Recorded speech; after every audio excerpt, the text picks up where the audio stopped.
What was it like being David Bowie at 50? Well, you're about to find out as he talks openly about his life and music now in a film that contains flashing images and spiders from Mars. Oh yeah, I saw Dave Bowie's on the television tonight. So what's on the other side?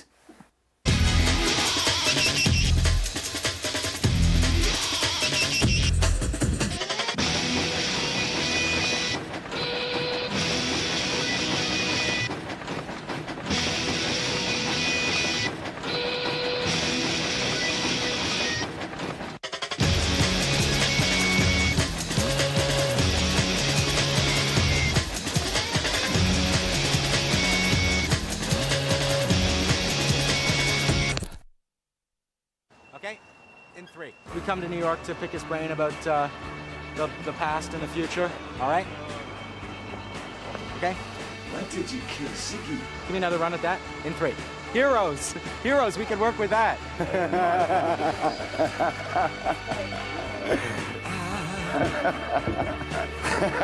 Pop stars. Welcome to a very special program on location in New York City. This is going to be an unusual program. We're going to use a cut and paste technique. I'm Avi Lewis. We're down here in Soho, on Broadway. And employing David Bowie's own cut and paste non-linear technique to throw together Ziggy Stardust, the Thin White Duke. Looking for a Bowie that was no longer around. Yeah, it's a feather Bowie, actually. Feather Bowie. The wasteland 80s years of pop stardom. I lost myself halfway through there. The Diamond Dog who's barking from the alleyway down the street.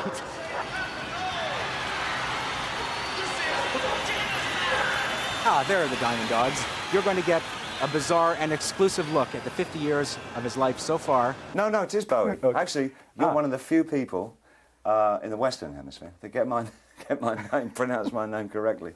It's often Bowie over here. Hey, Bowie. Bowie. The pop star, who also fancies himself a sculptor, a painter, an actor, an artist, is turning 50. And we've come down to New York City to talk to him about the last half-century, the next half-century, whatever happened to Ziggy, and what's a grown man doing listening to jungle music? I'm loving it. Stay there. Just give me a second. All right. Are you serious? What do you think of that, Bowie doing jungle? Sounds believable, but it's very interesting. I don't know. I mean, yeah, really. Jungle. Yeah. David Bowie, 50, doing jungle. All right. David Bowie, 50, doing jungle. My idea is that this audience gets a sneak preview of your record, which is not out yet. Right, so we should play a couple of little bits. Can we see the cover? Oh, yeah. This is a mock. That means there's lots of sellotape all over it to hold it all together. Oh, so it doesn't hold it together terribly well. The actual one that you get in the shops is a lot better made than that.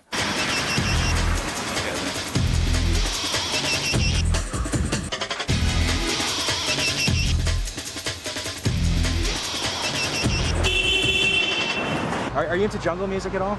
Oh, yeah. He's doing an album that has that flavor on it. Oh, really? What's your reaction to that? I'd love to hear it. This is a photograph. It's a composite. The photograph is Alex's jacket, as you probably know. Frank Oakenfield took the photograph, and then Dave DeAngelis, who's a really good computer guy in England, computer design, squeezed in a bit of England in front of me as I was in New York when I shot that. So that's a composite thing, all right?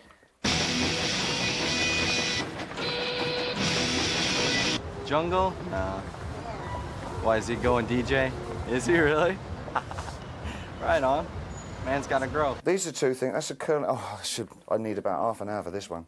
That's a Curlian photograph when I was in the mid-70s, in that wicked period.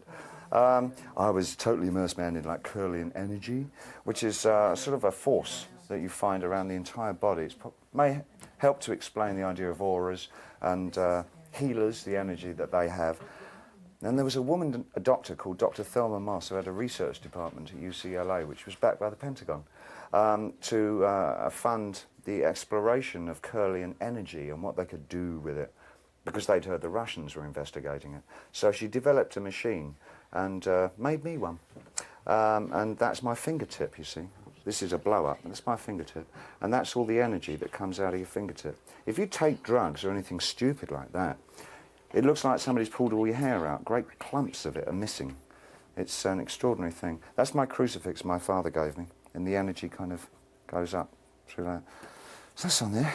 I like David Bowie. He's a straightforward, spiky-haired guy. I love him. What do you think of him doing something that's kind of jungle-based? What do you mean, jungle-based? Like breakbeat, jungle music. What's jungle music? Come on, break it down for me, man. I know you guys. You good with the words. Give me an idea about this. What do you mean?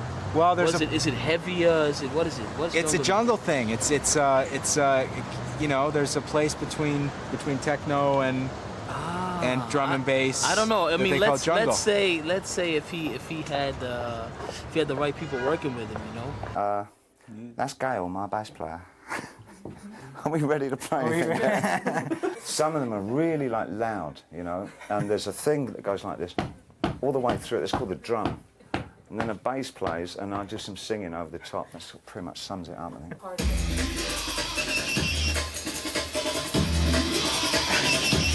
Then the bass comes in. This is the band moving to it. Oh, lead vocal, hold on. Where's me? It's just like, you know.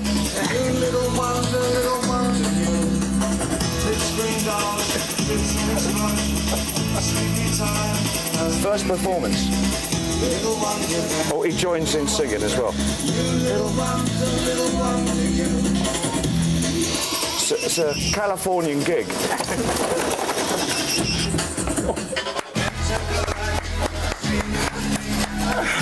Encore! That's what he sounds like.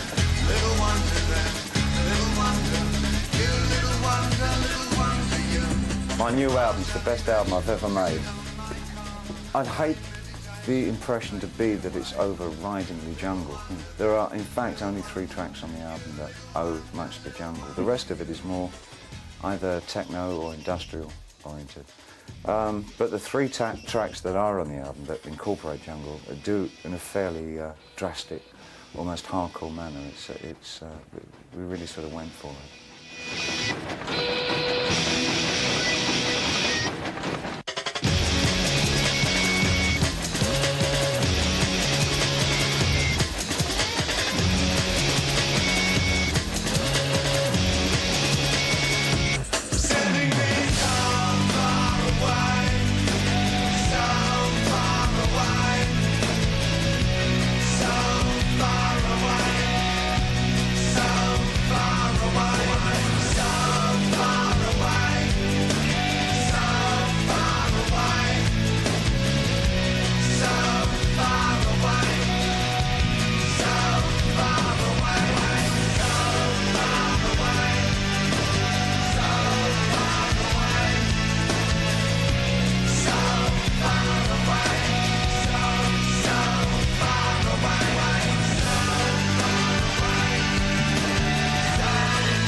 I picked up on it around '93.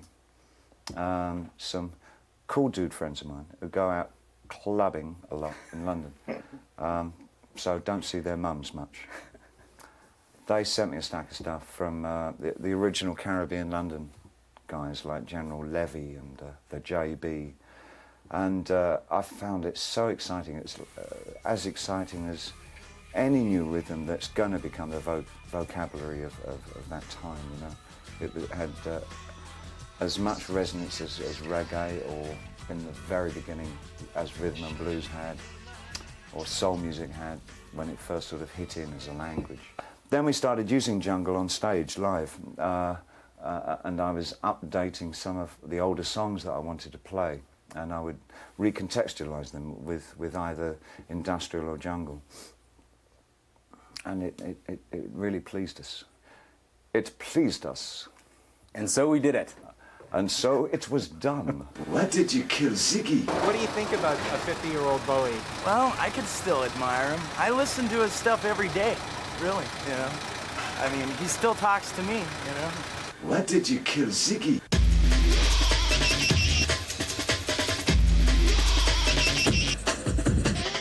Stinky weather, fat, shaking hand, dopey morning, dog, grumpy nose. Little wonder then, little wonder, you little wonder you. Is this when they say speed? For that. Are we on speed? Is it speed? Is it speed or coke? I can't tell. I don't know, but it's going. So we've got an hour for 50 years. So my calculations All right, give you us won, about 1947. Yeah. You got a minute, 12 seconds a year. 1947, January the 8th, Jackson Pollock does his first drip painting.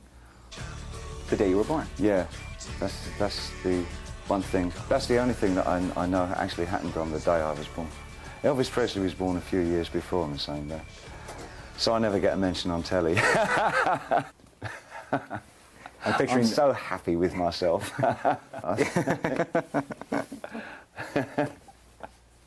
Yeah, we're down here in Soho, on Broadway. This is the Philip Glass studio. And the studio next door, it's got windows, which is the best way to record, because you can actually see the transition from day to night, you know, and you still feel human. And Philip, apart from doing his work here, lets people like me work here, and a lot of the new music types that live around Soho. It's kind of boho. It's, we've got the studio next door we're recording, and this studio has become a production room. Oh, you still here? Sorry. No, carry on. Is there a magic hour for recording as there is for light? If you're watching the day drop into the night? Yeah, vocals just at twilight. Is that romantic? I don't know. I've become over the years, I've become a really early day animal. I mean, both Iman and myself get up unbelievably early, since sort of 5:30 is pretty much the norm. So when I'm in the States, what I tend to do is a lot of phone calls up until everybody else gets up in America. And I phone Europe and you know, a couple of friends in Indonesia and Japan. All the expensive calls get made in the early morning. Yeah. Take your protein pills and put your helmet on. 10. Ground control to Major Tom. 8, 7, 6. Commencing countdown, engines on. 3, 2. Check ignition and may God's love be with you.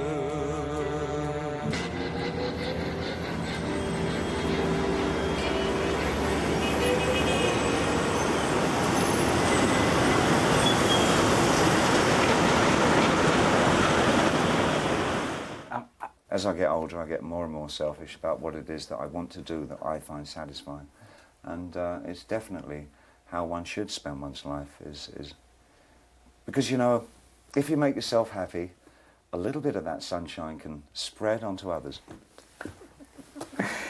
Thank you. I would imagine. Have you got an audio problem? Yeah, I just got to put this, your seat's a little scratchy. You said to me very forthrightly the other day that you're a culture vulture. Yeah. Now, this is something that people have often accused you of, and yet you claim this as almost a point of pride. Yeah, absolutely. I mean, I have voracious interest in the way that we put our society together. I see no problem in that, you know. I mean, because I'll hear a bit of music from 30 years ago, and I'll go, oh, this is like too weird because I'm doing something like this like right now. And this guy knew. And then I'll go and find out about what that guy was, who he was, and where he got his ideas. Did you ever see the interview that Bacon did with, Francis Bacon did, Who was it that took him to lunch? My wife. Jacob Cluster, Glenn Branca, Kerouac, Jackson Pollock fathers and forefathers, Harmonia Rubens, David Bowie, Peter Frampton's father, Lou Reed, McGuinness of the Third Reich, Philip Glass, Dada, Elvis Presley, the JB, Robert Smith, Bader Meinhof, myself, General Levy, Frank Black, Turkish, Harry Parch, Mercedes, Bertrand Russell, Pete and Dud, Buddy Guy, Nietzsche, McGregor Mathers, my son E.A. Waite, my generation, the Holy Grail, Iggy Pop, Manly P. Hall, Greek mythology, Himmler, Dylan, Velvet Underground, Edgar Froese, John Lennon, not Paul, and Wildman Fisher, Noy, Bill Burroughs, Ziggy, Brian Eno, Christopher Isherwood, Colin Wilson, God, Kraftwerk, Can, Francis Bacon, Melvin Bragg. That's a wonderful piece of work. Anyway, sorry.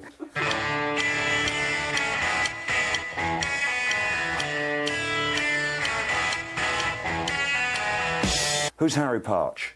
Haven't a clue. See? You know, but I'm dating myself. How can we talk, you know? It's just I find all these, like, they're all, generally the things that I gravitate toward, they're all kind of outsiders anyway. Harry Parch was a total loony, lived in California, made all his own instruments, and they weren't stuck within the parameters of the usual way of tuning things. They were all split tones from, you know, C to C sharp. He had about another 4 notes in there, you know. It was like, and he used to make them out of bits of metal and glass. And there's a kind of a study university now in California where these kids, he's dead now, but all his instruments still live. And all these kids have learnt to play them, and they found all these charts and everything, and there's big orchestra recitals now of Harry Parch music, and it's bizarre, it's so wonderful. People like that, I mean, I want to sample him. You hear it, you say, sample, you know? It's not true, actually, I don't sample anybody. We do all our own sampling in our studio, mate. Our drummer does his own loops. The music that you're playing now, yeah, it makes references to the music that you played in the 70s. Yeah, a lot. Because I thought a lot of that period was really good, and I could use it again, and so I do. I don't have any hesitancy about adapting to or borrowing styles these days, more for myself than anybody else. You know, it's sort of, the interesting thing is that as you get older and you continue working, you start to see what an enormous backlog and variety of styles that, and processes and ways of working that you have. And you think, well, those actually, it's like going through a drawer of old tools and things. You say, well, I could use that, and I'll use a bit of this as well. Let's try these. Okay, and I'll get the lathe, and I'll need one of those. Yeah, if I can get that riff in, and that riff just there, that's really good. And you can kind of, you know, it gets self-reverential in that, reverential. Oh, watch that. Sorry, that period's over. That was my golden period. Now you just. I'm now in my green period, but self-referential, you know, and it's not at all a bad thing to do for me. I'm sure it wouldn't suit anybody else, but I like working like that. I think it's really interesting. It's just about passion. I think it's just about a passion for life. Do you feel that you're proving it at 50, that there's nothing inconsistent with, you know, kicking off the second half century of your life in a very youthful genre, medium scene? Yes.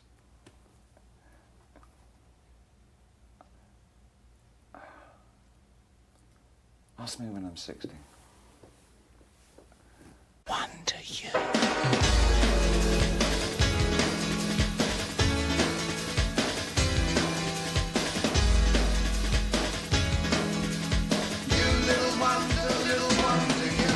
Have you seen Ziggy Stardust? When I say Bowie, what's the first thing that springs to mind? The first thing that springs to mind would be, I don't know. Are you Ziggy Stardust? Been looking all over for you. Someone phone me, sorry.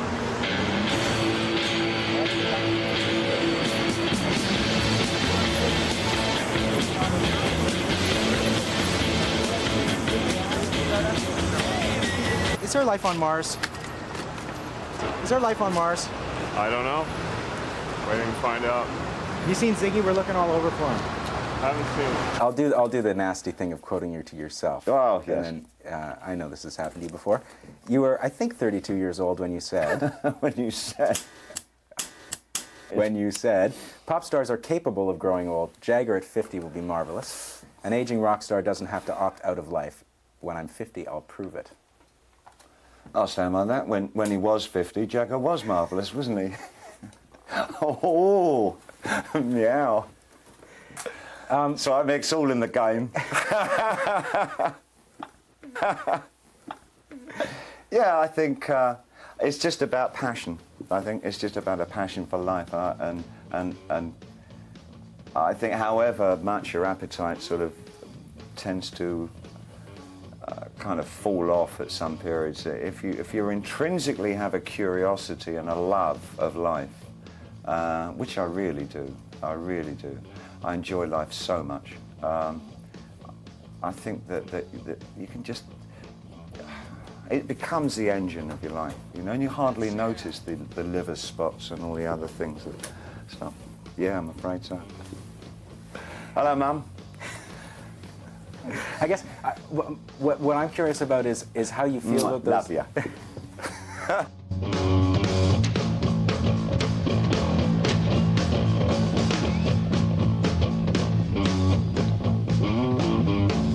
Now listen. Well, now I'm worth $1 million in prizes. With my torture film, I drive a GTO. I wear a uniform. All out of government law. I'm worth $1 million in prizes. I'm through with sleeping on the sidewalk. No more. With a liquor and drug. Liquor and drug. Now I'm just a modern guy. Of course I am. And the ego and all. That's for life. Hello, Mum. I'm 50.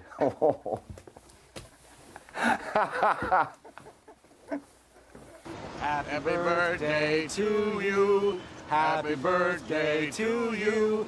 Happy birthday, David Bowie. David Bowie. Happy birthday to you. Thank you very much. How old is he? He's 50 years old. Say happy birthday, David. Hi, David. This David Bowie here? No. He's inside. Well, what the hell is he doing inside? We singing outside. See, the magic of television. They'll play it for him. All right, good. Okay, thanks for your help. Tell Bowie I said I'll see him next year.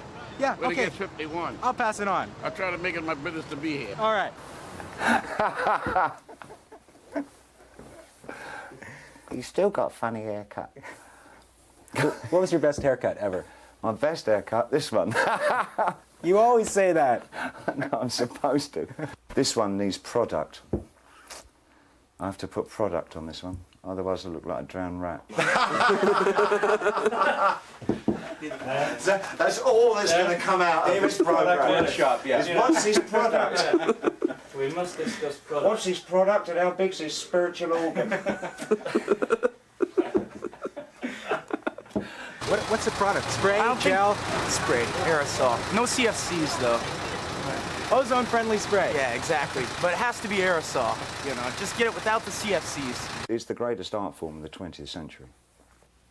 Ziggy played guitar. Ziggy Stardust. I recognize you from the hair. How's it going? Okay. I thought you were gone to the great beyond. What, back to Mars? I think it was very playful in the beginning. It was playful and it was camp and it was just over the top with Ziggy. But as drugs started to take a more severe hold on my life, the ability within your conscious mind to actually deliver yourself into two separate parts disappears and the lines blur, and it's only this one formless mutant that's left behind. So it gets quite messy in there. It gets very messy in there. And by the mid-70s, I was so out of my gourd that Really, it was very impossible. It was all nigh on impossible for me to function in any rational way. So I didn't know I was playing characters at that time. Why did you kill Ziggy? I like it in black and white. That's good, eh? Yeah, haircut looks good. And it's American. Best haircut. I don't know. Maybe late 80s. I had a very, very, very short haircut when I was living in Berlin. Oh, guten Morgen. Haben Sie da Marlboro? Sorry, cigarette. Zigaretten. Are we on speed? Is it speed? Is it speed or Coke? I can't tell. I don't know, but it's going. Well, both Iggy and I felt there might be time to clean up, so we were very smart about it. We went straight out of LA to the heroin capital of Europe, Berlin. That was the smartest move we made. But you know something? We were totally unaware of that. We had no. Oh yeah, right. We had no. Right. I promise you, we had no idea. It just seemed such a romantically, historically interesting place, the Christopher Isherwood thing, and it being the gateway to Europe with all the art forms going in and out of there, and Dada being there. It just seemed like, you know, and you know, the Bader-Meinhof and all that. There was something kind of, we felt conflict and tension in the air. God, if we can't write in this place, we can't write anywhere, you know. And we're straighten up as well.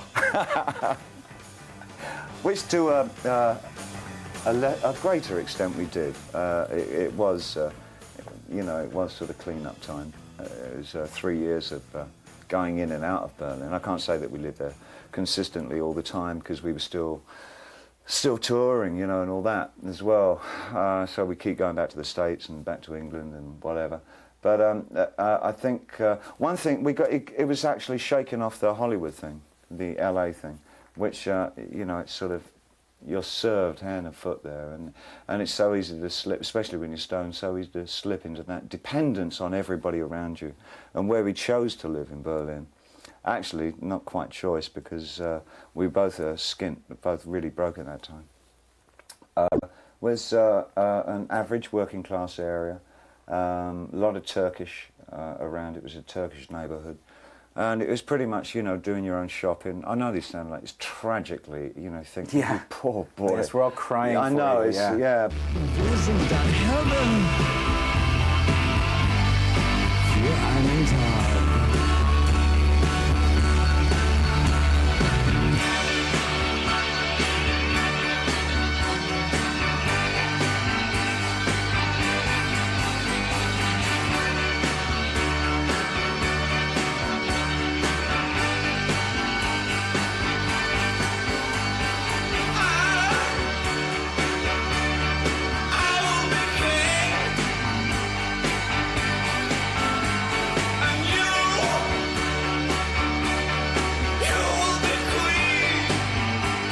Well, you've read, I mean, how, you know, sort of, you get, in America, everything gets delivered to you. You phone up the shop, don't you?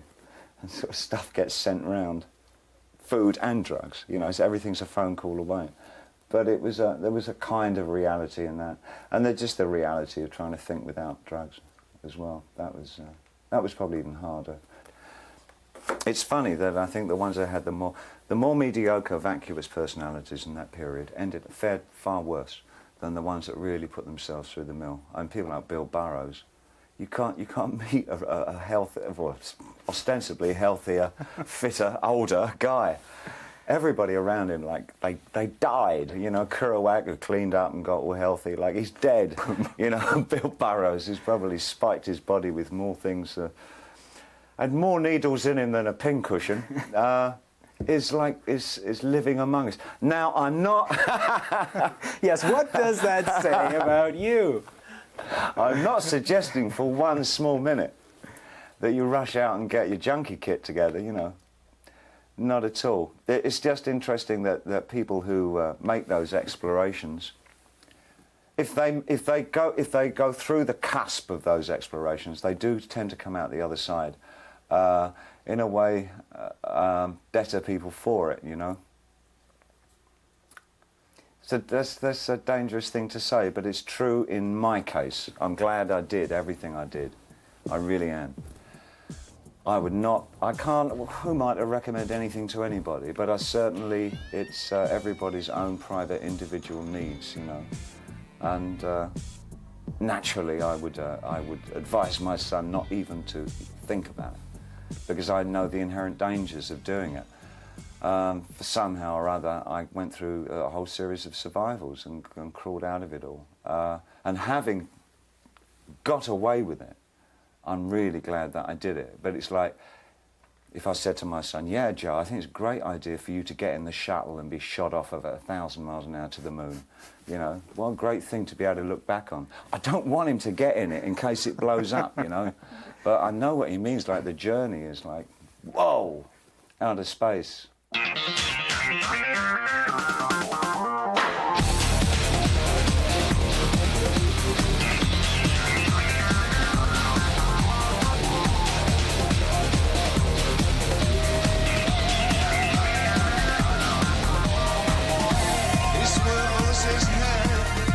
His eyes from the screen as his past puts him back in Atlantic City. There's not even a demon in heaven or hell. Is it all just human disguise as I walk down the aisle? And I'm gone, gone, gone. Now I'm Are you one of these young Americans we've heard about? Yeah. Is there life on Mars? There is, yeah, there is life on Mars. I mean, I always thought it was incredible that the first day that the New York Times came out, after the Life on Mars thing happened, it wasn't like banner all the way across the top. Unbelievable. There is life on Mars. Good, good. Oh, also, we're looking for Ziggy Stardust. I know he's in the neighborhood, but you know where I can find him? I haven't seen him. Thin White Duke, any of those guys? None of them. All right. I'd go down that way. Check this way? Yeah. Great, thanks. I know he's here somewhere. I can feel him in the city. Can you get excited by themes like that, like themes about space and pushing boundaries? Yeah, I mean... that you've already visited? Well, there are aspects of new discoveries that I find tantalising, like the idea that there's formed ice on the other side of the moon, and that there are water patterns on some of the planets. I think that it's just... I think that's scintillating. I mean, it's absolutely, definitely points to life, you know. What will we do then? It's a go. There was a film on TV the other night, and the creature in it was like this big bowel. It was the invasion of the bowel syndrome, I think. It was this huge, throbbing piece of organic tissue, which... It was a spiritual organ, actually. It was a spiritual organ. Oh, was it ever? And it would come over and suffocate everybody in sight. It would just flop over them. Well, I was thinking, you know, they better not bring any of that water back here, because if they're contained in the water, I mean... Don't drink the water, that's what they do. Don't drink the water. Yeah, whatever you do on Mars, don't drink the water. I think that the idea of life being a germ form, you know, is kind of... That's really fairly scary, isn't it? And your new record is called Earthling, after yeah. all of these transformations. Well, it's rather a corny kind of manifesto that, in fact, I'm quite happy being an Earthling, I suppose.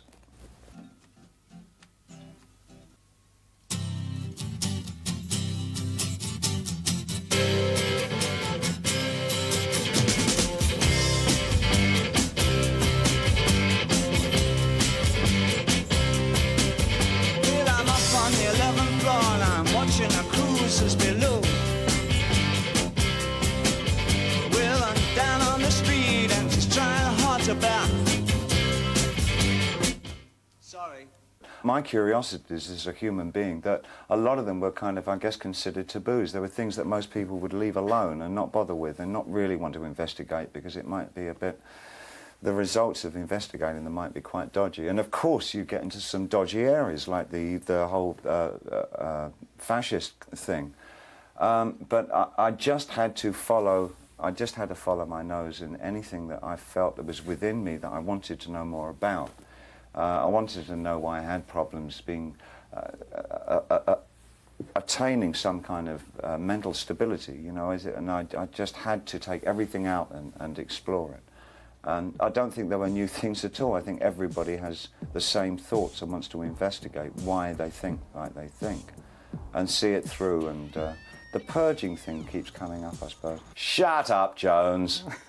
That actually, that's a theme among many, that you've visited so many things like alien culture, which is now on every backpack and lunchbox, you know, the cross-dressing, which is now being done by basketball stars. Who said I'd left that alone?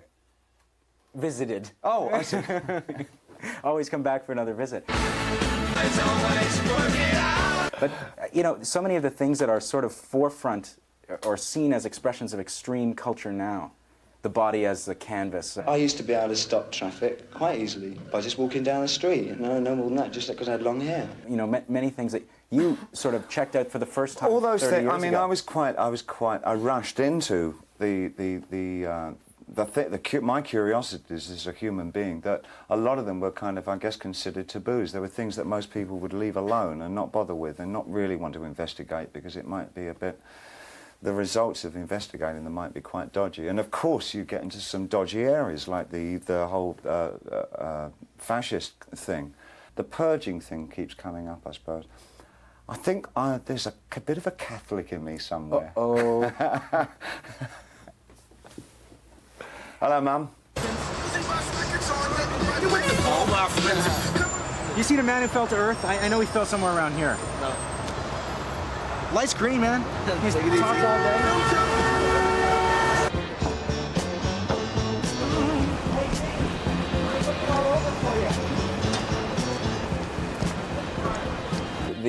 These themes that you visited again and again, yeah. and in the current musical context, you were the first to visit some of them, although they were not new at the time.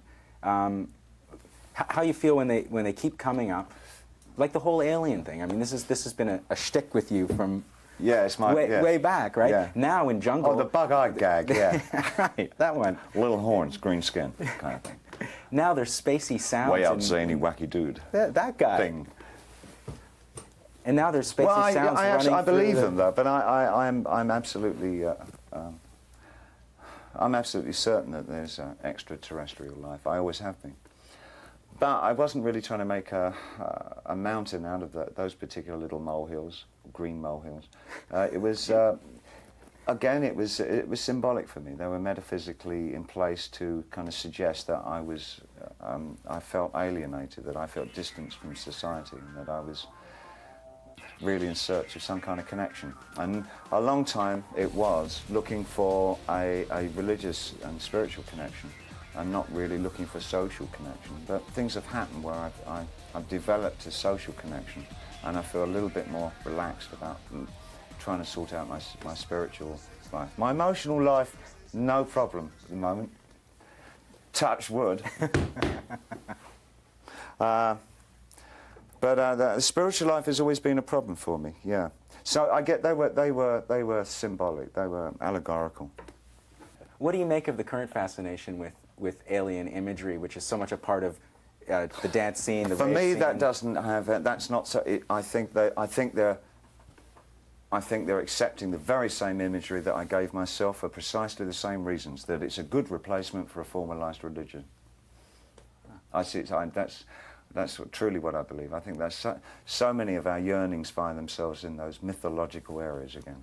If it's from self-glorification with tattoos to alien beings as a supplant for a god, you know. We have to reinvent our god. We have to readapt the whole idea.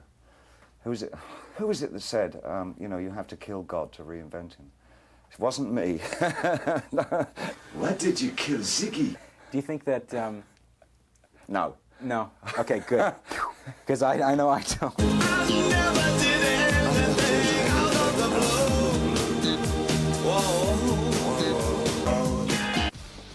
You seem very cheerful and optimistic about things in our culture which make most people nervous about the millennium. Yeah, Do you? and there's a psychological lemming-type rush to the edge, I think, Right. at every 100-year period. I'm not lemming-minded because I'm just not like as others. When I'm on my own, I'm in bad company.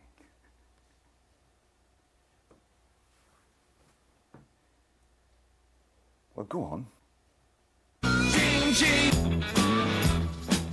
Yeah. He said, squinting horribly. Actually, it's only the sunlight that bothers my eye. It's not. Yeah, it's the ultraviolet and sunlight. Because being a gentle and sensitive kind of dude, I'm now in my green period. I am a synthesizer. Bit of an automaton on the quiet. I'm not usually this sort of, genial. You've got me in a good morning. I'm usually callous with much aforethought and calculating as well. Terribly calculating. Nothing I like better than wake up in the morning, do about an hour of calculating before I put me undies on. My wife will walk in and say, "Are you calculating again?" I said, "Yeah, where were you?" Well, you're joking about it, but you're known Here for is your having- abacus, start without me. known for having a decent business sense, though. It's not indecent.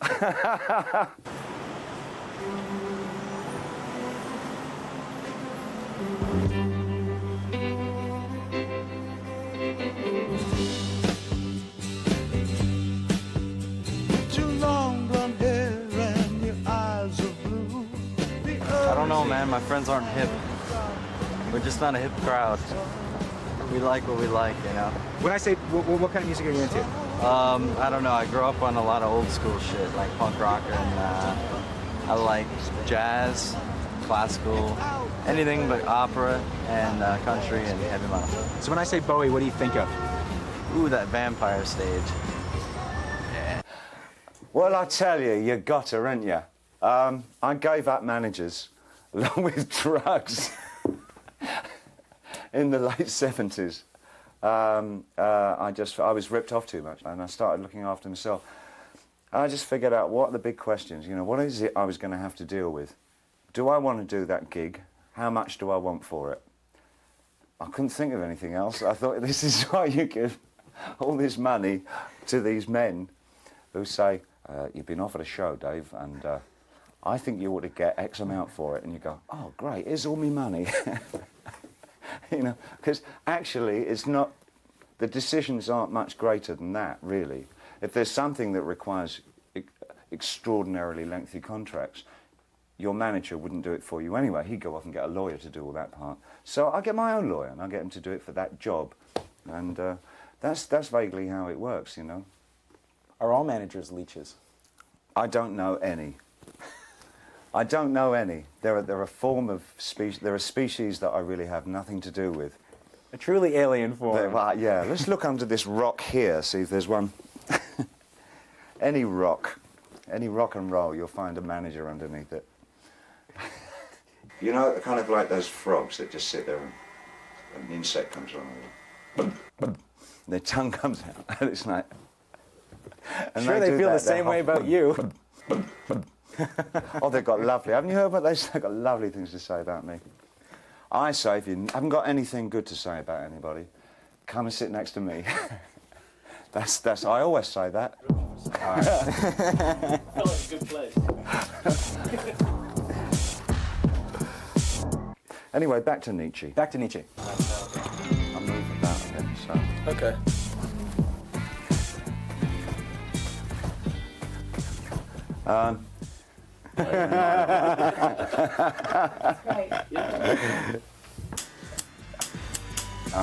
My generation was so gung-ho and so pompous about what we felt was right and what was wrong.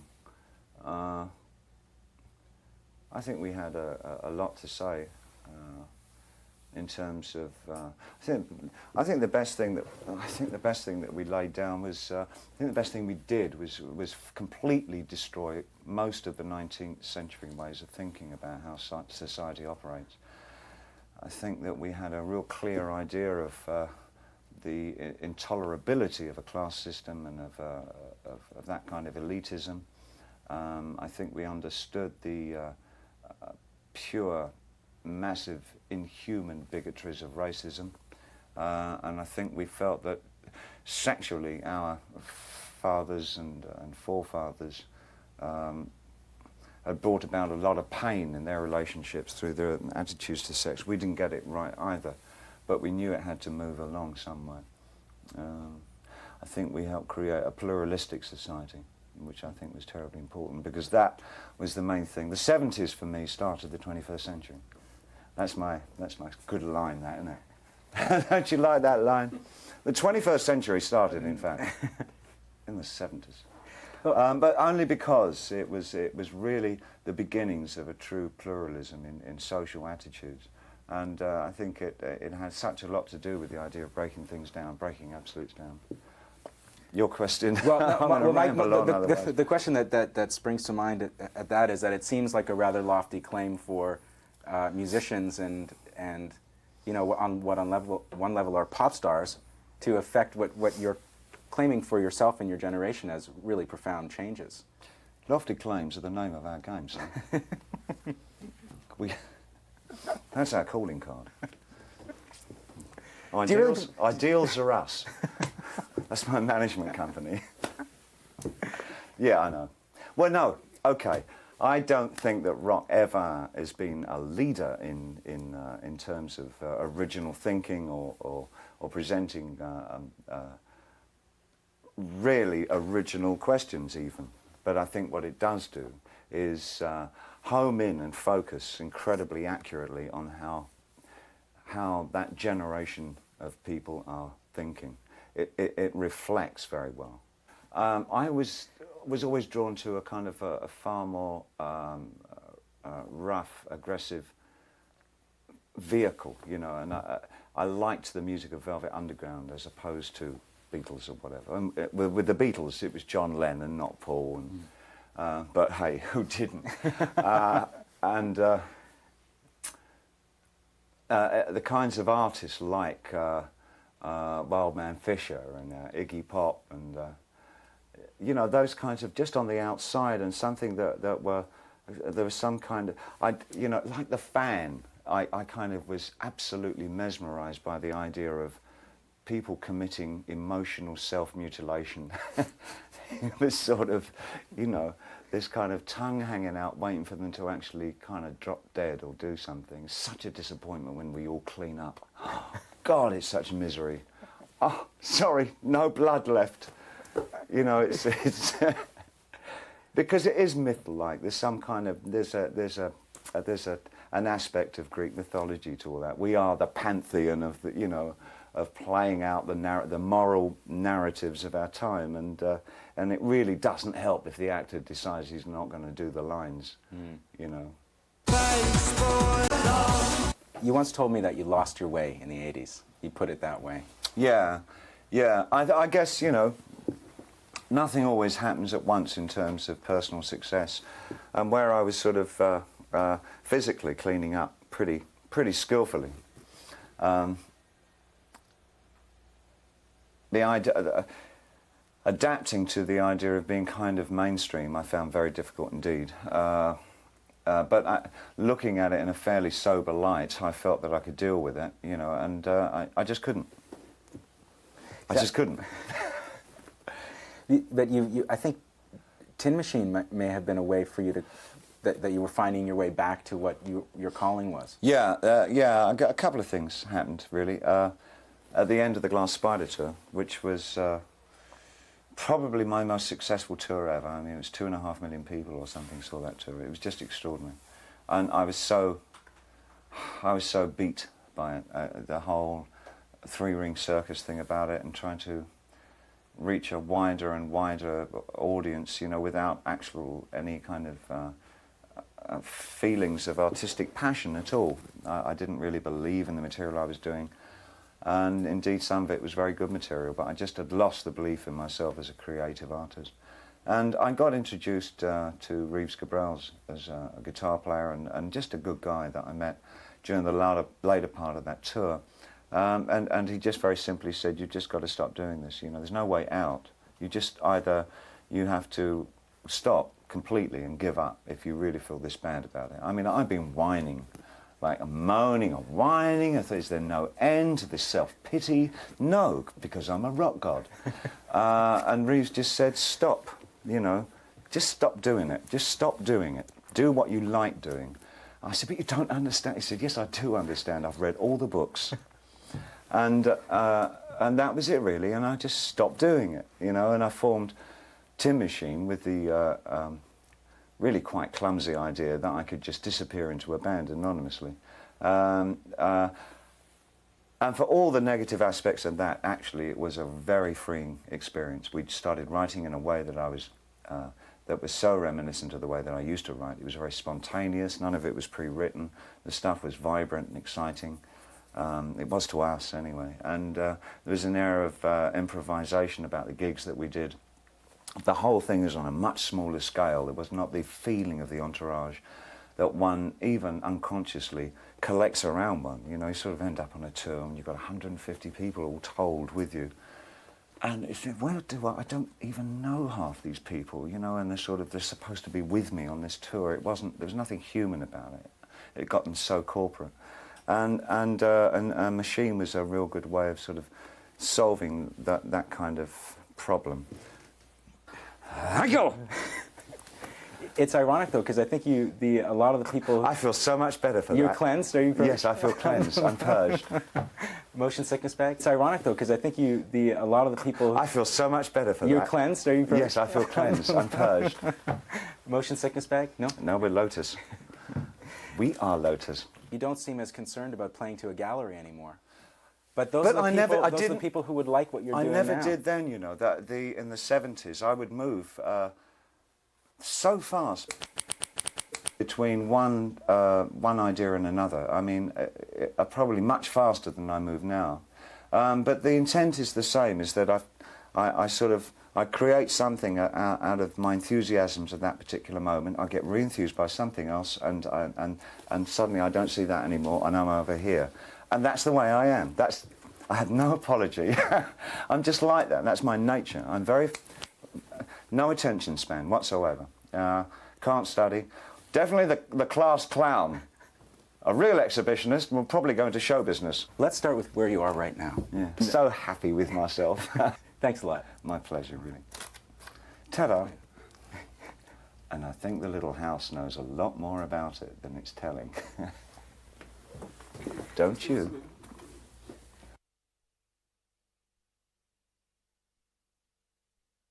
So I've got nothing else. You got 3 or 4 more hours? Great, yeah, sure, let's just go for it. Get some lunch. And it was a nice interview. I enjoyed it. Thank you.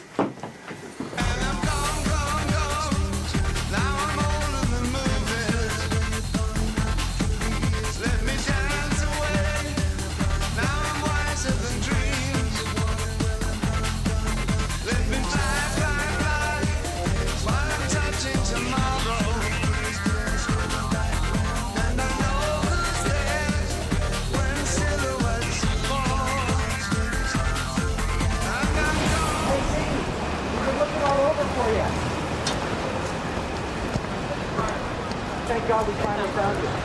Oh, I'm sorry you're not. No, I'm not. Oh, I'm sorry. We've been looking for Ziggy Stardust guys. Oh, yeah? Yeah. Any idea where we might find him? I couldn't tell you. I'm sorry, just said from behind. You understand? I'm sorry. Yeah, that's right. I get that all the